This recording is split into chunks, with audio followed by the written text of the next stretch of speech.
Guys, welcome back to the Nevermind Polly podcast. Hope everyone is doing okay. Welcome everybody in. Thank you so much for checking this out. My name is Matt. I'm your host, and we chat to rock and metal bands from around the world. This is episode 126, I do believe, off the top of my head. And I am chatting to, I've gone to Australia, believe it or not, and I've gone into the future. We were just discussing this with Australian metal band Circles with the guitarist Ted. How are you, my friend? How's things? How's your evening going? We just discussed this. Yeah, well, it's been my whole day. I can tell you about my whole day, which was quite uneventful. But it was just I was doing house stuff. Believe it or not, it's the most the glamorous thing ever on a Sunday because I haven't had a Sunday off in a while. Been a busy boy, so got some house stuff done and bought some like cleaning goods and like. Nice. Yeah, I tell you what, it's underrated and just having a real good clean. Like it's so underrated. Dude, I love it. You know, I'm one of those people that's like, once I start cleaning one thing, I have to clean everything, and it just becomes a whole thing. Yeah, I don't know what it is. Maybe it's like, I don't know. I definitely have some kind of mild OCD stuff. Like, I'm the kind of guy that like fuels up at the fuel tank at the petrol stand, but I can only go to like 5-cent increments. Oh yeah, for sure, for sure. One of those people. Yeah, I love that. I'm a bit weird. Have you got any weird kind of like mild OCD things? So I have a thing where I will, a bit like yourself, I'll start doing something. I'll go, the front room needs like a returning around, and I'll like move the sofa or something, and then that just creates everything. So the whole flat's a mess. I just sort everything out, and I just end up creating more mess than when I started. But it's a thing. How nice is it right at the end when everything's like changed, everything's as it should be, and you're like, oh yes. Absolutely. But then normally, because I'm just a psychotic individual, I'm normally just like, I don't like it, put it back. I just spend 2 hours just rearranging everything. But yeah, we're obviously here to talk to you guys about music, about Circles, the band. As I said to you previously before we started recording, I wasn't sort of aware of your band too much. I got sent through the single, which is great. And I was like, yeah, they're Australian. That's straight up my alley for a start, because Australians are always the fucking most fun. And yeah, I was like, this is really, really good and really, really solid. So I kind of want to start at the beginning with you sort of personally. How did you kind of get into music? Because I think everybody's got a story of how they got to where they are now, because, you know, believe it or not, people don't pick up guitars and drums and bass, and they're just there, brilliant at it. So how did it kind of start for you? It definitely wasn't that. It took years and years of practice. But at the same time, I wasn't very motivated to practice. I'm terrible. I never practice because guitar is my, I guess, main instrument. Like, it's the guitar I play in the band, as well as I write and produce the band's work. Yeah. And so, yeah, it's just through sheer will to get that stuff out. But I guess it got to a certain point where I didn't, like, my technical skills weren't that important to me anymore. It was more so about like, how can I use the tools that I have to be able to express myself in the best way possible?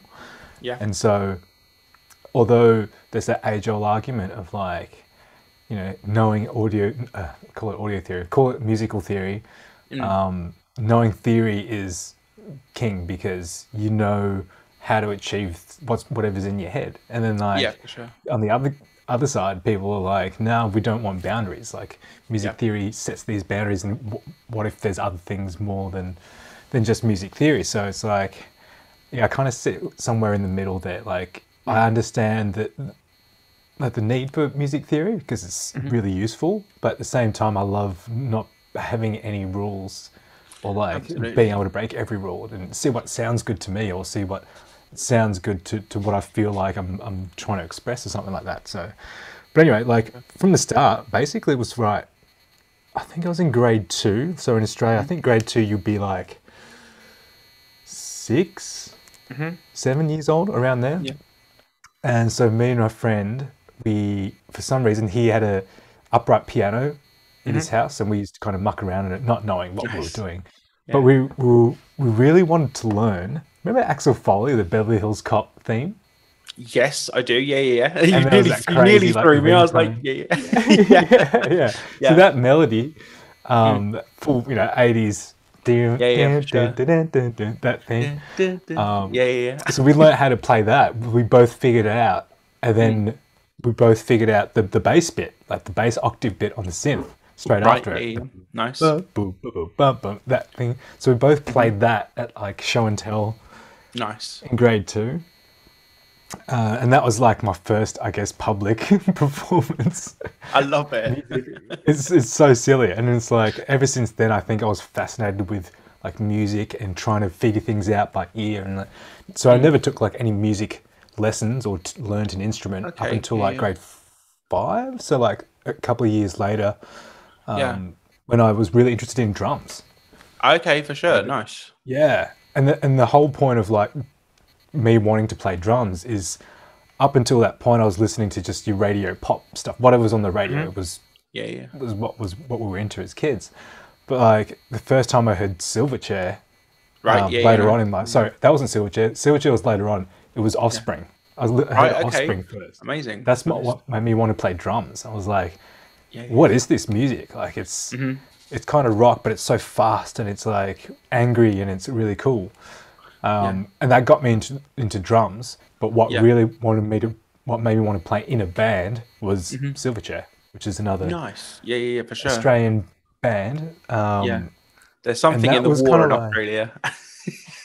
Yeah, man, it was such a trip because there was at similar age. We're in a similar age group, so it was like, oh, they could do it. They're just like me. You know what I mean? That was that kind of connection that sparked the idea of like, we should like play music together, man, and do what they do because it's cool. Yeah, absolutely. That's where it all started. And then obviously switched to guitar at some point I was like 17.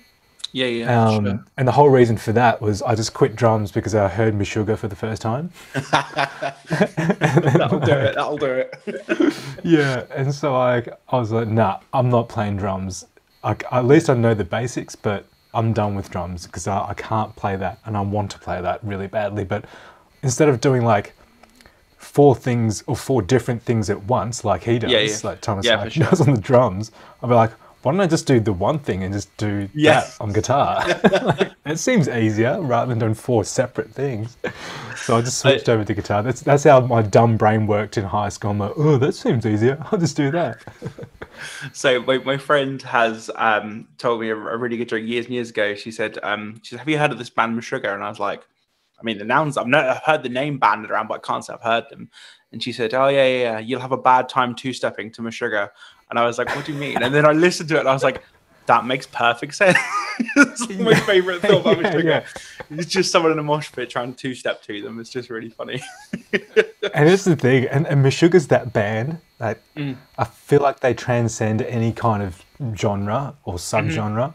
Even in the heavy or metal world, like you can always make friends with Meshuggah. Like I remember our recent tour, and it was we did Europe with our friends in Caligula's Horse and I Built the Sky.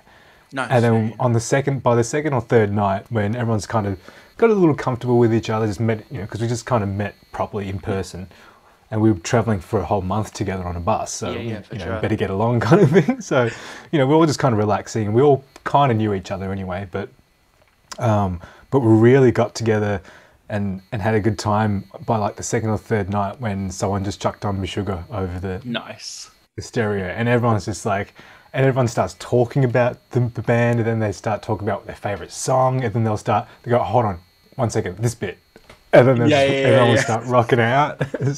So it's just the band that just brings everyone together, and everyone's got like the first time you ever heard Meshuggah story. Absolutely. Oh, I love that. That's awesome. So you alluded to obviously being a well-respected touring act and things. How do you find the touring life? Is because some musicians I've spoken to in the past have been like, it's part and parcel of the job as opposed to being in the studio and doing the creative side of it. So do you guys enjoy tour generally speaking, or is it kind of more sort of into the writing and creative side of it? If that makes sense. Each individual's different, I think. Being a songwriter, I do love the chasing of the creative flow that you get in the studio, or just like that time when you just press play and listen back to what you just done that day or something, or that session, and you're going, yeah, I'm really vibing this. That having that feeling is indescribable. Like it's one of those things where you create something and you just out of nothing and you just can't believe what you're hearing almost. Like, yeah, absolutely. it's just really good, especially if you're collaborating with someone and then you're both in the room. It's just kind of like you're in this state of like almost hypnosis, just kind of like listening to this thing over and over and over again. Like anyone else would think you're crazy because it's like, how can you listen to this one 4-bar thing for like half an hour or an hour? It's like, you guys are crazy. But it's just that feeling, right? But at the same time, like being able to take that on the road and then have another like facet of music, as in like sharing music with other people, that is something that's that's something that I love to chase as well. Like that kind of feeling. It's that rush of being able to just be up on stage and play something that you've written at home with a collaborator or with the rest of the band out of nothing, and we're vibing it, and then someone else who's heard it is also vibing it.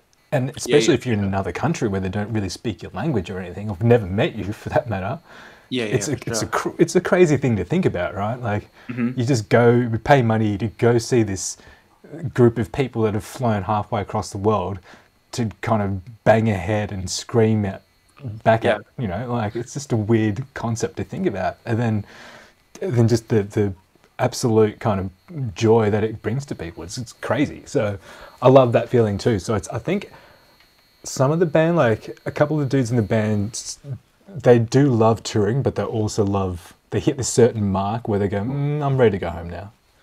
Whereas some of us like, I'm home when I'm home.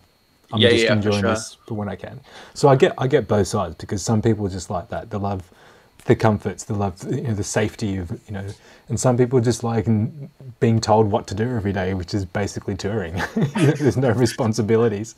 You're like, you just be here at this time, and if you don't, you miss out. That's all it is. For sure. Do you have a particular favorite territory that you guys have played? Or I mean, again, there's no shade on the one that you pick if you do pick, but it's like, is there a particular place that goes harder than anywhere else, or somewhere that's really surprised you in your touring days? I think Europe in general is awesome. Just I don't know, just because we've had such a good time over there, and that's where we get a great response. Eastern Europe, for some reason, they seem to really, I don't know, I kind of feel like they really dig it a lot. I'm not too sure why. Maybe it's the style of music that we played at the time or whatever, but for the last few times we've been to Eastern Europe, it's been great. For sure. But everywhere, really, like it's just it's just, cool. It's just like, a dream, I guess, to do what you do, basically. It's wild, man. Like even just going over to Sydney or like to another state in Australia, like it's just crazy that people will come to a show and listen to your music and pay money for it. It's pretty wild. So it's fun everywhere, really. I think it's also nice, like to be able to talk to people after the show is another highlight. It's just like, I'm just curious on their story. I was like, well, what made you listen to this, man? Absolutely. No, I get that completely. It's interesting. I mean, I'm sure you probably have the same kind of, same few bands that you probably go, I'd love to know and have a chat to that person and see what they thought about. Absolutely. I mean, I've got a bucket list as long as you're around with people who, so I keep, I'm getting the podcast getting a lot of traction, and it's all very good and very, I'm very happy about it. But I've just got a feeling one day I'm going to get a knock on the door, tap on the shoulder, and gone, "Excuse, are you meant to be here?" And I'm like, "You tell me." Like, but people. So I done YouTube prior to podcasting, like filming from festivals and things like that. And people would come up to me and like, "Oh, you're Matt from so-and-so." And I'm like, "What? What the fuck?" Like, it's like, I've been sat like watching you in my bedroom on my tablet or my iPad or whatever. I'm like, what the fuck? Like, it is mad. But it's again, crazy. With this podcast, me and my co-host, way back in the day when he sort of had a family and stuff and couldn't commit time and whatever, we'd got listeners from literally everywhere, from little old England where I reside to Australia to Canada, US, Philippines, Japan, South Korea. And I'm like, who the fuck is listening to me in South Korea, for example? Do you know what I mean? Or wherever. I'm like, mental. That's wild. It is wild. And that's the thing. I think it lends yourself, if you're creative, and again, I don't want to like talk too much about the whole lockdown end of the world thing because it's such a, I'm so over talking about it, but Yeah. it's a universal thing that everybody went through. And I don't think we've ever had that as a human race before. So how did kind of you guys navigate it, I guess? Because obviously I'm in England, we had a pretty rubbish time of it, but how did you guys sort of deal with it over there and cope with things? Well, I'm not too sure if you know, but Melbourne was like the longest lockdown city in the world. Was it? Wow, okay. Yeah. I mean, I don't really generally watch the news too much because it's just too depressing, to be honest with you. Yeah, same. And this is what I did. Well, this is basically my last couple of years, and this ties in nicely with the whole, the release that we're gonna put out, and also the single, obviously. Yeah, for sure. Because this was all written during that time, and it was new. It was a different time. Like we've never been through, or I've never been through anything like this. No, and we were proper locked down. Like Melbourne was in, like we had curfews. We weren't allowed past 9 p.m. If you were outside at past 9 p.m, you could technically get arrested. It's crazy to think about. Even now, like when we're going through it, we're like, okay, well, I guess that's, obviously people were against it too. Like people, there were riots every week. It was almost like the end of the world. It's like people were just losing their minds, and rightfully so, because we don't know what the hell's going on. And then the government's making up these rules. It feels like they're just making them up willy-nilly and just going, oh, we're doing this now. And it's like, well, and at the time, you're just like, what the hell, dude? Like, I'm fine. But at the same time, you go, well, they don't know what they're doing either. Like, we can't be upset at them because they don't know. They're just reacting to what's happening. But anyway, you can just go on and on about that stuff. But for me personally, it was a time where like yourself, like I just cut off all social media. I knew that was it was going to be bad, because if I'm locked inside, what else have I got to do with my time apart from, write music and stuff? Like, I'm going to be reading up on news and see what people are saying. I knew that was very toxic right from the start, so I just turned off all social media. Could have been a bad idea if because I live alone. And I mean, me too. So it's fine. I feel you on that one. It's man. I'm okay with usually that. Like I'm a bit of a loner anyway. Like like a lot of musicians, I'm like an introverted kind of guy, and I'm not very like extroverted in that sense of like but I'm okay being on my own, and that was I kind of lean into that a little bit. I'm like, I'm going to use this time to really just really level up as a human being, and just like, well, what can I do from inside here? And so I can obviously spend more time writing music. Let's use this time to really focus in on getting the next release, because it's like, well, what else can we do? And like, let's be creative. Absolutely. But yeah, doing everything over Zoom, which was interesting. And, definitely. Yeah. That brings me quite nicely onto the single Sleepwalking, which you guys have released a few days ago at the time of recording. It's fucking great. And I'm not just saying that because you're on Zoom to me. It's genuinely fucking great. Cheers, so, man. And you spoke before about obviously producing your own albums and stuff for the band. How did you kind of get into that side of it? Because again, playing guitar and being musical is one thing, but then the production side, I would assume, is a whole different beast. So how did that kind of come to be, and how did you do that? Yeah, totally. That's kind of half of my passion as well. Like obviously early on I was passionate about music and like playing instruments and stuff like that. But at the same time, there was this parallel me going, but I actually like everything to do with audio, because I'm a bit of a I don't know, I'm a bit of a nerd in that sense. Like I think the word is audiophobe. I think they call them. You look it up. Yeah.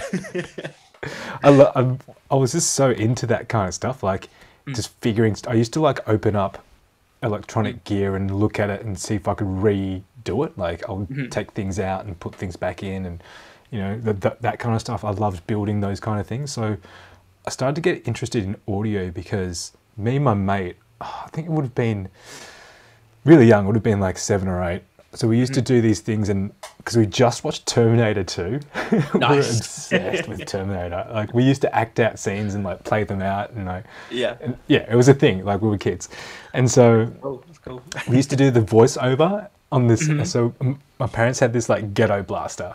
Nice. That was like 2 cassette tapes. And so you can, remember you can dub tapes and record one to the other? Absolutely. Yeah. I know this for all anyone you listening from the age there. 2000 has got no idea, but roll with it.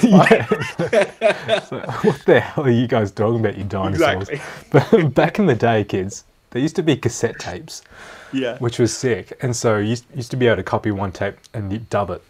Yeah, so what we used to do, and they had this ghetto blaster had a little microphone, like an inbuilt, really terrible microphone. So we got like a Matchbox car and like rolled it over this like little thing to make little wheel noises and do like sound effects, and then we would recreate one of the Terminator scenes and like do the voiceover of Eddie Furlong and stuff. And so that I was like, oh, you can record things onto here and then record it back onto the other. You swap the tape and record back onto it with another version of you talking, and that way you can kind of create this layer of like, I've just dubbed my voice over my own voice, and that I must have, the cogs started turning in my little kid brain, and going, oh, what if? And then later on when I was playing instruments, like, oh, what if I do that, and then I do this other bit, and then you can record it on top. And so that really kind of fascinated me, and then I think later on, my parents bought me for Christmas this Tascam 4-track recorder that you record onto cassette tape. And so I used that, and then got this Radio Shack microphone for like $20. Nice. And hung it in over the fan, so it just sat over my drum kit. So I just kind of play drums, and then I'll get on the guitar, and then lay a guitar thing over the top, and then do some vocals or whatever, and then do some more guitar and like bounce it to the other track. And so that just became, I got fascinated with like trying to create sounds not just with the one instrument but from multiple instruments. And I guess that's where like production became a passion for me. It's like, oh, I can do this with sound, and if you turn this knob, it turns the treble up, and this one turns the bass down. So if I want to make it, if I want to put like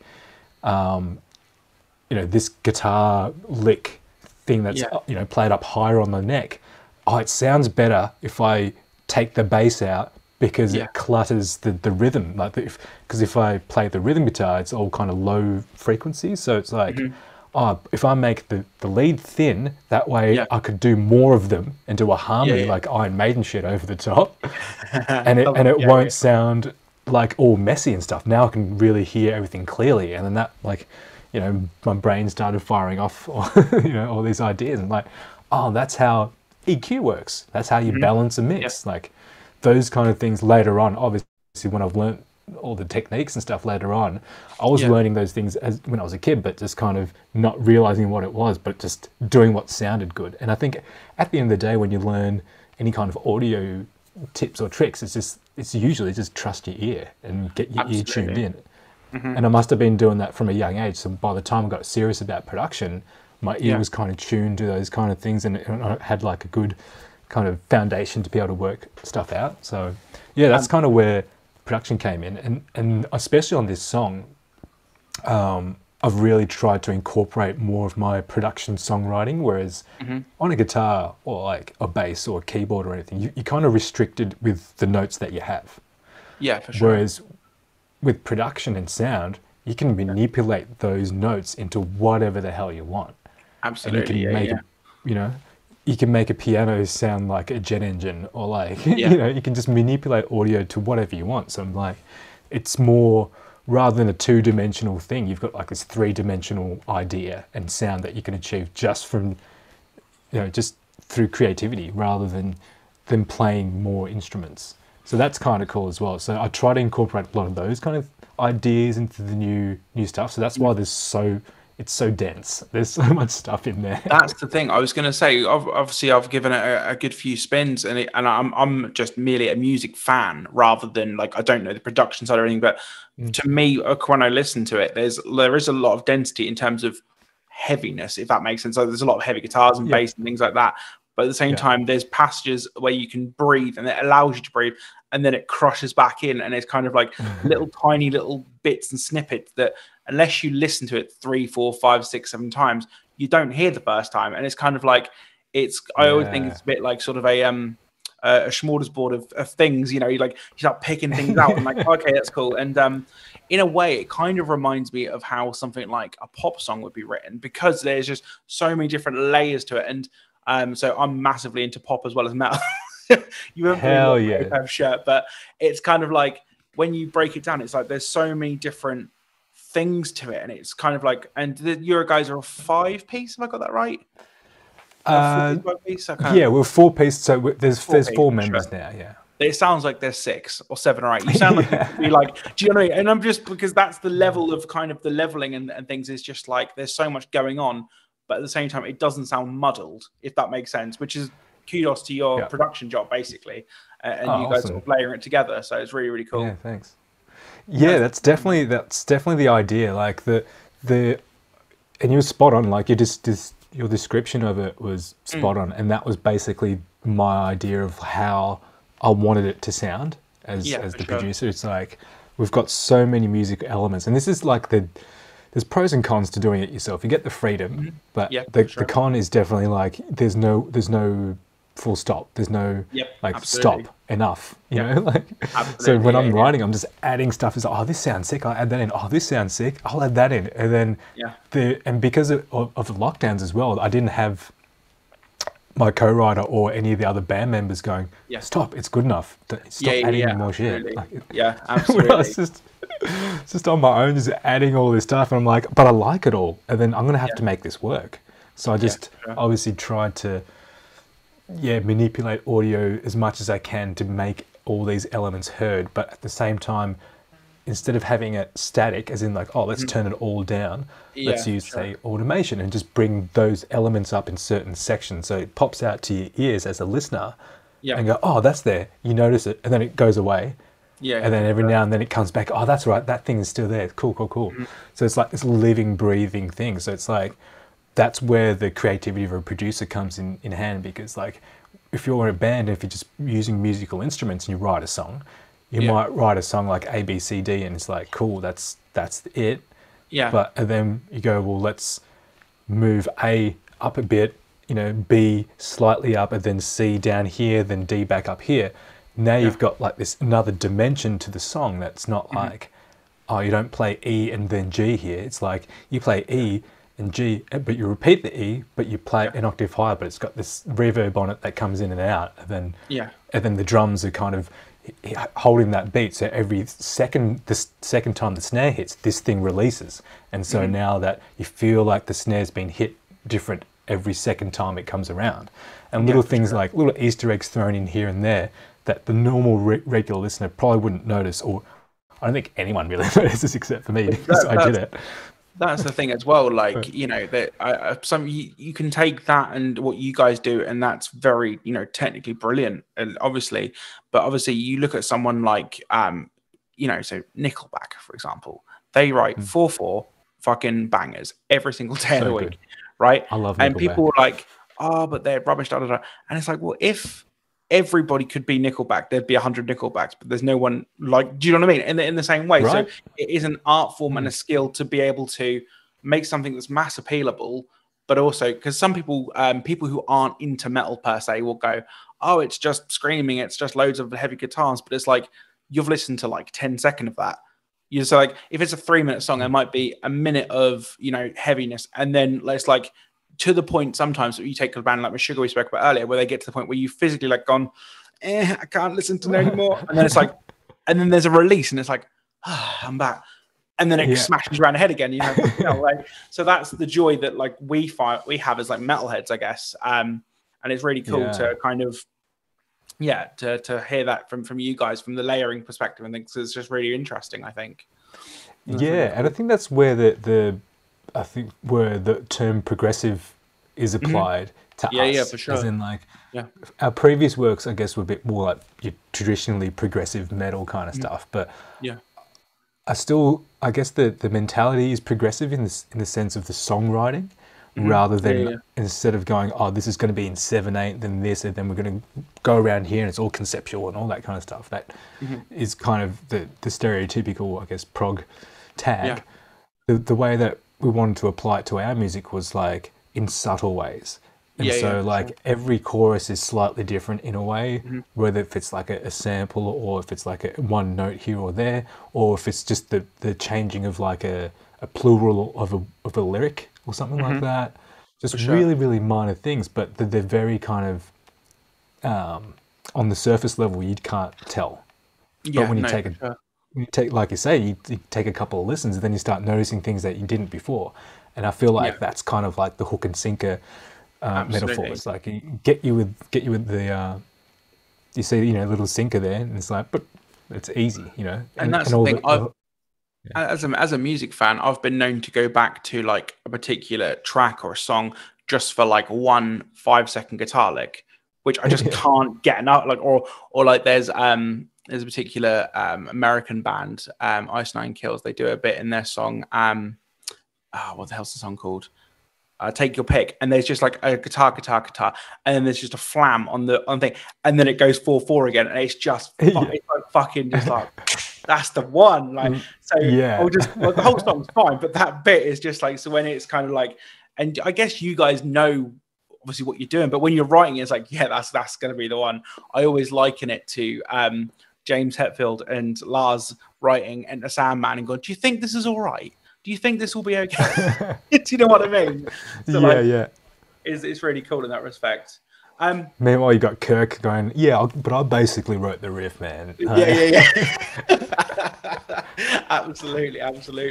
So obviously we spoke about the single and things. Obviously the record is on its way. I don't know how much you can say about the record, but I don't know either, so I better not say much. Fair enough. But what we can say is it coming. I know it's definitely coming. Well, I know nothing prior to that is coming. That's all I know. Okay. So. Well, I think what I can definitely say is it's done. So it's just ready to be released out to the world. So it has been done. So that will come soon. For sure. And judging by the reaction with the first single, I think it's gonna hopefully be another good one. So I believe we're gonna do. I'm sure there'll be another single. That's usually what things, how things go. There's another single, then there's the thing. But we are going out on tour, so we will be playing a couple of new songs on the tour. Yeah, for sure. Which should be fun. To Australia, New Zealand, am I right in saying that? I'm not too sure about New Zealand. I don't think we're doing New Zealand, but we're doing an Oz tour. Yeah, no, that's fair. It's been a while. It's been last show was with Opeth actually in 2019. Amazing. Nice. Yeah, which was great because we got to play this venue in Melbourne called the Palais Theatre, and it's always been like a bucket list venue. Like, I mean, we would never play it ourselves. So there's just no way. Never say never. That's what I say. But I mean, it happened. We were able to support Opeth for sure. at this theatre, and it was just like, holy shit, this is happening. But that's why, like, during the lockdown, we were like, you know what, if this pandemic ends up like ruining the music industry, we never ever tour again. At least the last gig was at the Palais. That was kind of like the ongoing joke during lockdown. Absolutely. So I have again, my listeners are probably going to be sick of it, but I tell everyone this story because it's just really quite interesting. So March 2020, I was in Paris. I went on a little excursion, little holiday, and I made it back. I'm so jealous. I made it back with 2 days to spare, and I'm not even joking. So the last day, I was going to go to the Louvre in Paris to see the Mona Lisa and all that kind of thing. And I walked up to the gate and they're like, shut. We've closed everything that hangs in Paris. And I was like, okay, I'm going home tomorrow, so that's fine. I got home, like, turned the news on. I was like, France has locked their borders. And I was like, fuck. Yeah, so that few days I was away, the last band I saw was the thrash metal band Testament. So I was like, if this is the last gig I ever see, then fine, I can live with that. Yeah, nice. So it was cool. Obviously you guys are ahead of me in time, and it's sort of your evening, so I don't want to take too much more of your time, my friend. Man. What I do want to say is thank you for coming on. And my pleasure. Everything goes amazingly for the record when it's released and everything else. And obviously the single is out now, so go and check it out. But I've got a couple more questions for you. And they're sort of quite nice little enders, I guess. Okay. How, with Spotify and Apple Music and all the rest of other streaming services being, everything's available to everybody, who are you currently listening to at the moment? do you have any bands you're currently listening to and go, Ooh. I quite like? That's the reaction every time. I love it. Yeah. Okay. I'll listen to things for specific reasons. Okay, for sure. So, been revisiting a lot of. I have a workout playlist, and it's a strictly 80s montage music. So, Amazing, yeah. So there's this movie called Rad. It's a BMX, old school BMX, riding Disney style movie, and John Farnham actually did the soundtrack to it. And that album, that soundtrack for Rad is rad. It's so good. Yeah. Perfect for 80s montage workout music. So I listen to a lot of that. Revisiting like old Journey and stuff like that. Like amazing. That kind of stuff. Yeah. So that I'll listen to that for workouts, strictly working out, because it makes me feel like you feel like you're in the movie, like you're doing the workout. Absolutely. Yeah. And then for Smashing Bones, I think it's called, by Michael Mayo. It's a vocalist, R&B soul singer. Okay. Amazing. Yeah. I think he collabed with Jacob Collier and stuff like that. So he's that kind of ridiculous vocal guy. I've been listening to lots of dark pop. Just in general, I think I've been really digging a lot of that kind of stuff. Yeah. A couple of DJs like Max Braun and stuff like that. Just really bad, but sonically pleasing, like hard styles, just like EDM. I tell you, I don't think there's any such thing as a guilty pleasure. I just don't think guilty pleasures exist, because people are like, "Oh, I can't listen to this." I'm like, "No, if you like it, you like it." And exactly right. Fucking anyone tells you different, like that's yeah, man. So, been smashing the Silk Sonic album. That was obviously just undeniably amazing. But before that, I was, oh my god, Dua Lipa. That album, Future Nostalgia, fucking brilliant. Yeah. I bought tickets to her tour because she's coming to Australia in November, and I was just so stoked that I just bought tickets to Brisbane, which was like a 4-hour flight away. Amazing. I was like, I'm not missing out on seeing Dua Lipa, so I bought like tickets then and there to go see her in November. So yeah, smashed those albums. In terms of like heavy stuff, I just saw Loathe. They were out here recently. Amazing band. Yeah, for sure. Holy shit, they sounded incredible. I'm yet to catch them, so I'm looking forward to when they do sort of tour and stuff back in the UK. But yeah, and you're spoiled. Like, hopefully they'll most likely gig more there than they would over here. So definitely catch them. Holy shit. Yeah, for sure. Love them. They're the latest kind of heavy band that I really got into. That was like, oh, these guys are doing something fresh. Them and like Sleep Token. Definitely got a Sleep Token. Sure. They recently toured here as well, and I saw them. They were amazing. Amazing. Nice.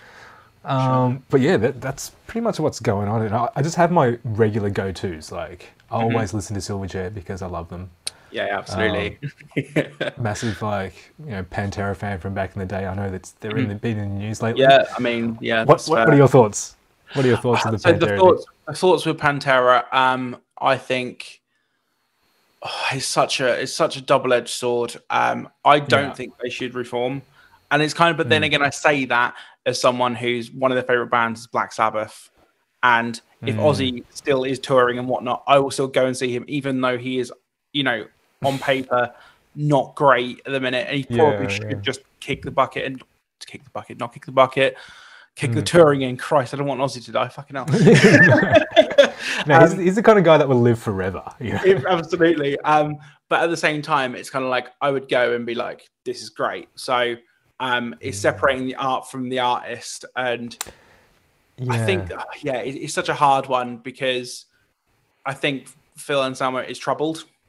I will say that much. And that's a very big understatement for a lot of people. But I'm not the biggest Pantera fan, but they've got some banging tunes. I'll put a Pantera Essentials playlist on Apple Music or whatever, but I wouldn't personally. I don't listen to them in regular rotation. But yeah, I think well, they were a big part of my they were a big part of my metal upbringing. Like back when obviously Spotify, when we were growing up, we didn't have Spotify, so or any internet for that matter. So like we only found bands through like radio or CDs or mixtapes or whatever. So when you found a band, they were your band. You know what I mean? Like, Absolutely. I guess it's kind of same with like when you're a teenager. That's when you do most of your, when the music means to you the most out of most people. Because that's when you're growing up, going through puberty, and you're having all these crazy new like feelings and thoughts about life and all this kind of stuff. So, music means so much to you or to people and humans, I reckon, in that period. So, like during that period, it was Metallica, Pantera, bands like that, like the big four, like Sepultura and Anthrax and all, Megadeth, Iron Maiden, like they were my bands. Like that's all I listened to. Until I found Meshuggah, then I just listened to Meshuggah full stop. And Sixth as well. Oh my god, they're like my favorite bands ever. Yeah. Like holy shit, they were too far ahead of their time. Yeah, for sure. I reckon, absolutely.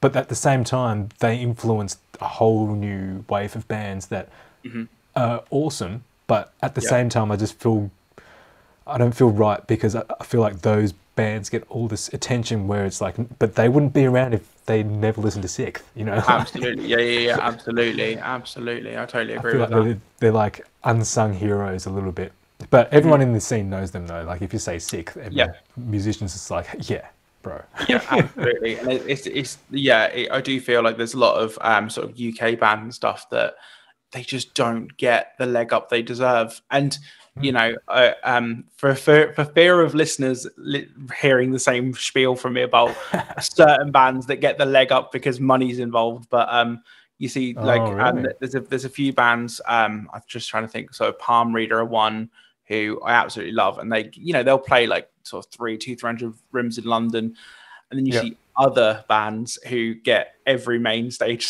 support, and it's like, how the fuck musically they're completely different, but it's like, how is that fair? And then you look at it and like, oh, you're the son of so and so. Oh, that makes so much sense. Do you know what I mean? And it's kind of like, it is who you know. It is who you know, and I think it does help bad in that respect, but life is. It just sucks. But at the same time, if you don't deliver, then you very quickly people will know. And absolutely. People can. There's only so much that can rap for sure. Absolutely. Yeah. It's only so far. It can only take you so far. Absolutely. So the final question I ask everyone my guest is, and again, it sounds like such a big question to finish on, but what is the best thing about being in a band? Oh, I love. Best thing about being in a band is being vulnerable, I think, and being okay with it. Nice. Yeah, for sure. For me. I think being a creator, you do bare your soul a fair bit. Well, the way I do anyway. Like absolutely. I pour it through my music and my production and stuff like that. And whatever I'm feeling is how I, perform, or how I, apply those mixing techniques or production ideas. So like because I've produced every album that we've released. Yeah, for sure. It's a timestamp of how I was and how I was feeling at that point.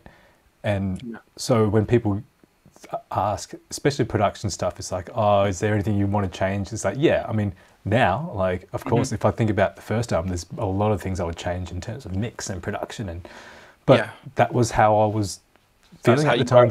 Yeah, absolutely. Exactly. And that was like my skill set at the time too. I probably wasn't as good as, my ears weren't as well tuned as it is now, like that kind of stuff. And my outlook on life is completely different, and all the relationships that I have are different. So I feel like that is what I'm most grateful for being in a band, and also why I like it, because if I didn't have that kind of outlet, like, I'm sure I'd still be creative. I'll probably, if say Circles ended tomorrow, I'll still write music and be creative. Absolutely. But I feel like Circles, or being in a band, allows me to do it in a very accessible way. Yeah, for sure. Absolutely. And that's the thing. I think you spoke about at the very start of the podcast about being sort of 6-7 years old, and with your dual mixtapes and things like that. It's like, I think creativity is in everybody, but some people have just got it in abundance, and you can't control it in the same way as you can't control, the type of person you're into sexually and things like that in your relationships. You just are who you are. And if you're creative, you've just got it in you. It's like you try and contain, you try and push it down. It comes out harder and faster, and there's nothing you can do. So exactly. It doesn't stop there either. It's just like I guess have that creativity, and I choose to pour it into music and audio. Some people pour it into things like podcasting or interviews, because you still have to make creative decisions. It's like at the start of the day, it's like, I've got these sets of problems, I need to finish these off. I've got to troubleshoot. I've got to problem solve that, and you got to creatively think of ideas to solve these problems. So like that in itself is creativity. And if you're able to do things, and like you say, you've done X amount of so many episodes now, and you've been interviewing. It was 2 years. This podcast was about 3 days ago. It was a 2 year anniversary. So we that's started. Right. I listened to a bit of that podcast. Yeah. Oh, so amazing. Congrats. Yeah. Thank you. Congrats. Yeah, it's great. So it's especially like that. Like it's just proof that you've got at least some kind of creative drive, especially in this. You know, the metal genre isn't the most popular. Genre, as you know. Like so, for anyone that does anything like this in our genre. Yeah, I already know that they do it because they're creative and they're passionate about it. And that's the great thing about this genre. And that's why I feel like as soon as you meet someone in this industry or this genre of this circuit, and you have a quick conversation with them, you instantly, you have this rapport, because you know that they're doing it because they love it. Because it's not, if you're just doing it for the money or like you're just there to be cool, you can instantly tell by the first sentence that they say. I've got a perfect little thing just to finish this off. I was down at the pub with a couple of friends yesterday, and I was just wearing just a band shirt. I think it was a Metallica shirt, and someone just walked up to me and went, "Fucking love your shirt. Master of Puppets with Black Album." And that was it. That was his opening statement. Master of Puppets with Black Album. I was like, and Justice for All? Question mark. We sat there for like 2 hours just having a conversation about music, and it was like, I dabble in other genres and things, and I like all music, but at the same time, I don't know if that's the same as what it is, or if it's exclusive for metal. Rock. I don't know, but it's a hell of I think you're right. I think it's pretty exclusive to metal. Like it's for this type. Like when it's just instantly before, like just the example that you gave, it's like you didn't even have to introduce yourself, but you're going straight up with a kind of question that you ask someone that you've met for maybe the third time or something. That's the kind of, in a regular person's life, that will be the third meeting when you can ask a question like that. Whereas with metal fans, it's just like straight in there, bro. And that was the thing. I for a second I thought he was being a bit elitist and was like, name me 5 songs, but it genuinely wasn't. I was like, I can like test me on Metallica. I've got you. I've got it sorted. But like, you know what I mean? It was just one of those things. It's funny because I have the same conversations with people because I do the odd shift at a guitar shop. Okay. And so we just you pass the time. You just talk about music and like guitar stuff. And so we've had so many conversations about Metallica and like how Puppets was and like how they that was the pinnacle of their thing, and then there was the next phase, and then I'm a huge Load fan, as in the album. Like I reckon it's some of the best Metallica songwriting in there. Like there's some prog elements in there, and I've definitely inspired me to write stuff like that. Like a lot of our songs are influenced by the way Metallica have structured their songs and stuff like that. So took a leaf out of their book in there, but like we just have these extended 8-hour day long conversations about Metallica. So like that's just it. It's just like talking to another metalhead. You just have so much, because we're so passionate about music and stuff. We have so much knowledge to draw on. So the conversations just flow and flow and flow, and that's, I don't know, maybe that's part of being that awkward metalhead kid in school. Like as stereotypical as that might seem, like that's who I was. I was the misfit. I was the odd one out listening to metal. That's the thing as well. Like, so in my day job, a lot of my friends, work colleagues, listen to other stuff that isn't metal. And we have a speaker at work, and people just put music on. Normally, it's kind of like 80s, like throwback, and that's fine, whatever, that's cool, because that's all timeless stuff. I'm into it. And someone will put something on that's like, I don't know, released in 2010, and it's like a R&B or a rap track, and it's like, oh, this is so like old, and it's like, What do you mean? Like, So I listen to dated. I don't listen to most things past 1980. What are you talking about? Like, do you know what I mean? So again, it's kind of such a weird thing. But I love it. I'm the same though, man. I'm a huge. I love my pop as well. Like I was huge, a massive boy band fan. Like I was Amazing. obsessed with NSYNC. I knew all the choreography. I knew all the Amazing. lyrics. I used to play it on piano and stuff and try to sing it. Huge mass. I went through a Spice Girls phase, like a huge Spice Girls phase. I watched the movie not too long ago, Spice World, Amazing. Yeah. and shed a tear for Meatloaf. Nice. Sure. But yeah, I love all that stuff, man. And like even obviously the recent pop stuff as well. Like I mentioned, Silk Sonic. Although that's a bit of a different thing because they've gone for this old school Motown vibe, which works. For sure. And that's what made that album so cool. It's like this straight up Motown, but with the two dudes, they just give it this hip hop edge that we've never really heard before, which is really cool. It's like old and new just mashed up together, and this whole nostalgia thing, which is sick. But yeah, I love all that stuff as well. What kind of pop do you listen to? Like, So who's your pop go-to? I think my pop go-to. I'm a massive female pop kind of guy. So give me Taylor, Katy Perry. I'm obsessive with Billie Eilish. I went to see her in London, and again, from a production standpoint, there's lots of videos of Phineas, her brother, and talking about like how they made certain songs, and it's like, okay, now, like, and people, and it's no shade on people who listen to it just on a surface level, but it's like all the different things that are like, wow, blood. And I just think for her age as well, what she's done with pop, and it's more, I think it transcends pop. There's a lot of kind of darker imagery and stuff in it as well, which I think is what draws a lot of people into it. And I'm 29, I'm nearly 30. I'm holding on to my 20s like you wouldn't believe. And I've been going to shows since I was 14, and I went to go and see Billie Eilish about 2 months ago, something like that. And it was one of the hardest things I've never seen a crowd so ravenous. It was insane. It was just the most insane thing. And she came out and done Bury a Friend first, and that drop in Bury a Friend's like, I want to end, and it's just fucking mental. Fucking mental. And I was like, it's crazy. About 8 years old going so hard. And I'm just like, what's happening? Like, so I mean, I'm the only person there wearing a Behemoth shirt, but that is besides the point. That's amazing. That is also amazing. Imagine if you saw that Metallica guy there. Yeah, incredible. It was so good. Polish concert. She's great though. Like what I love about her is like she's completely honest with her artistry.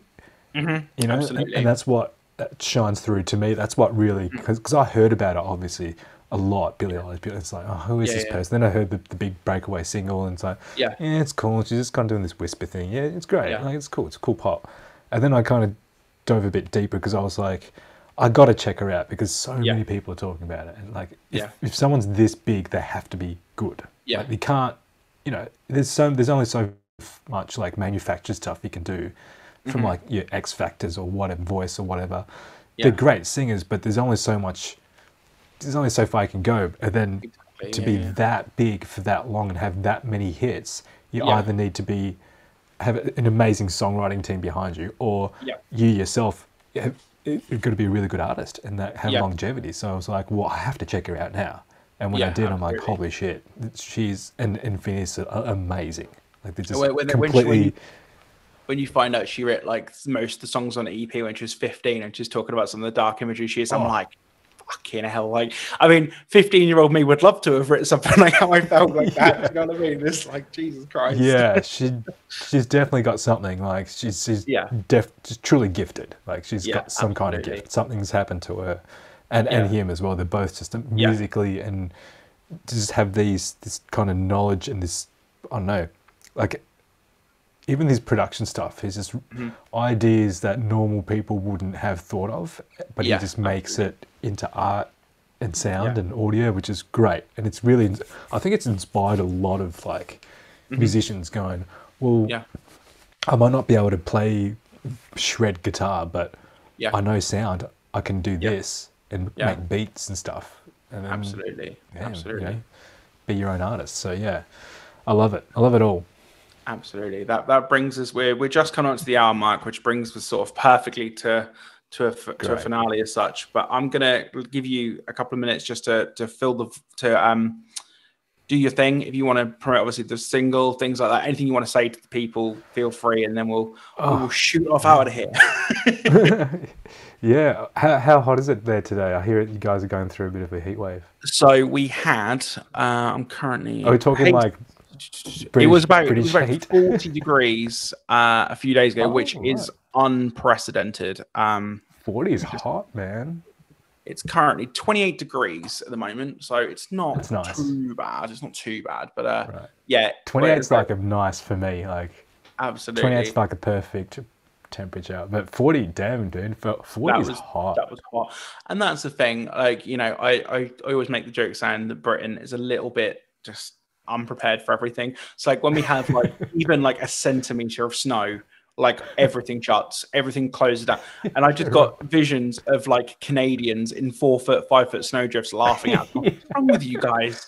And then like the opposite of that, we get 40-degree heat, and like people in Dubai are like, come talk to us, go grab a beer. Like it's fine. You know what I mean? Like we're just not coped for it. Like it's pretty funny. It's hilarious. No, I love it. Yeah, nothing really much to plug. Obviously, the single's out. Yeah, for sure. More coming. I'm just going to watch what I say because I actually don't know what I can and can't say. Of course, absolutely. But we are going on tour. That's one thing I definitely do know. Yeah. Unfortunately, for anyone listening outside of Australia, yeah, outside of Adelaide, Canberra, Brisbane, and Sydney, and Melbourne. Yeah. Sorry, we're only playing those cities, but that's cool, we are always open. I would love to come back over to Europe, UK.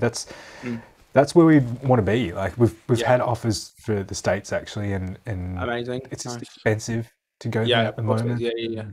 Visas are difficult. We've got like a passport issue in Australia at the moment. Like it's so impossible to process passports at the moment. All delays and just just horror stories from other bands that we're hearing that have tried to do the tour and then things have been cancelled. Like Northland had to cancel their tour. And because Josh is part of our management team. Josh from Northland. Amazing. Okay, for sure. Nice. Yeah. Yeah, he runs Open Door Management with Chris O'Brien and Roy Marr, who's our manager. So okay, cool. Yeah, cool. Yeah. Management company that do a few bands. But yeah, and they had to cancel their American tour and lost a whole bunch of money, and so we're like, we're not at that status to be able to... No, for sure. I mean, sure, they can't lose the money either. It's terrible. No, of course. Yeah. If we lost that, that's a huge hit for us. We probably wouldn't be able to tour for the next 2 years if that happened to us. But at the same time, we just love Europe and UK. Like I feel like there's more culture. There's more... I feel more at home over there.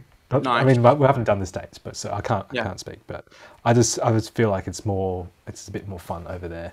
And the crowds love it, and we love to go see the crowds as well.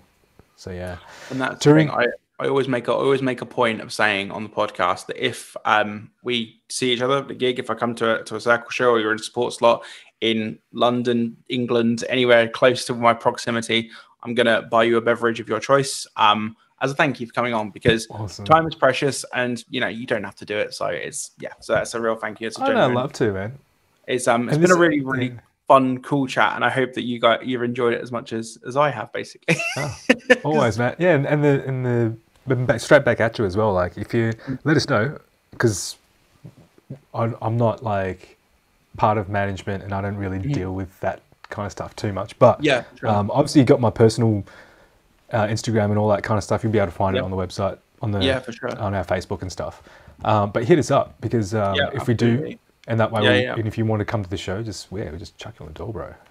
Absolutely. Always love seeing friends at shows. And then that way you can buy me that beer. That just locks you into buying me. Absolutely. And you know what's really funny? I'm in a privileged position where I do this kind of thing as press, PR, and things, but also I've become friends with band members. So now I've got festivals booked for press and things. And I've been getting messages going, because I've announced it, and then I'm going to Bloodstock Festival in the UK. In about 2 weeks, and the band Malevolence, you know them, the hardcore band Malevolence. I've had Josh on, and I consider him a mate. He went, you buy me that beer then? And I was like, for fuck's sake, I forgot that I said that. I did say, like, it's like, exactly. So it's going to be your worst nightmare when all the bands that you've interviewed are playing this one festival. You'd be like, you have to buy everyone beers now. Absolutely. Right. I'm gonna shoot because I've got to get a load of laundry and clean this flat up. I had to move so much stuff, but I was like, my flat's fucking dip. I can't do this, man. It looks fine, mate. What are you talking about? It looks well clean in there. Unless all the junk's just like you pushed it over. It's literally behind my chair. No, it's fine. Right. Nice work. Yeah, thank you, my dude. Circle's new single out now. Check it out. Album coming soon to be is it TBA to be announced? Yeah, that's the one. To be announced. Yeah. Playing Australia. We do have an Australian following, so go and check them out over there. And until then, stay safe, be cool, and thank you, Ted, for coming on. It's been a pleasure, my friend. It's been a pleasure for me as well, Matt. Thanks for having us. Appreciate awesome it. Stuff. We're going to do the fake goodbye real quick. Right. Adios. Bye. See you, bud.